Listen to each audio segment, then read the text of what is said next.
আফগানিস্তান একটি নাম এবান আর সারণার্থের গল্প, কিন্তু এই দেশটা কি শুধুই ধ্বংস আর অন্ধকারে ঢাকা?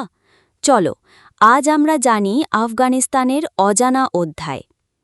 আফগানিস্তান এশিয়ার হৃদয়ে অবস্থিত এক প্রাচীন সভ্যতার দেশ, সিল্ক রোডের কেন্দ্রবিন্দু, যেখানে পারস্য, ভারত আর মধ্য এশিয়ার সংস্কৃতি মিলেমিশে গড়ে উঠেছে এক অনন্য ঐতিহ্য।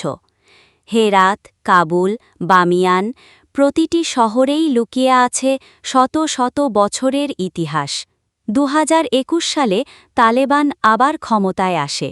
এরপর থেকেই নারী শিক্ষা, মানবাধিকার আর আন্তর্জাতিক সম্পর্ক নিয়ে শুরু হয় বিতর্ক। সম্প্রতি পাকিস্তান সীমান্তে ভয়াবহ সংঘর্ষে প্রাণ হারিয়েছে শত শত মানুষ।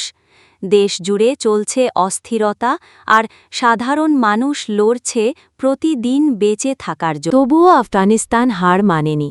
লোকসঙ্গীত, কার্পেট শিল্প, পাহাড়ি সৌন্দর্য সবই আজও মুগ্ধ করে বিশ্বকে। এই দেশ শুধু যুদ্ধের নয়, এটি শিল্প, সৌন্দর্য আর সাহসের প্রতীক।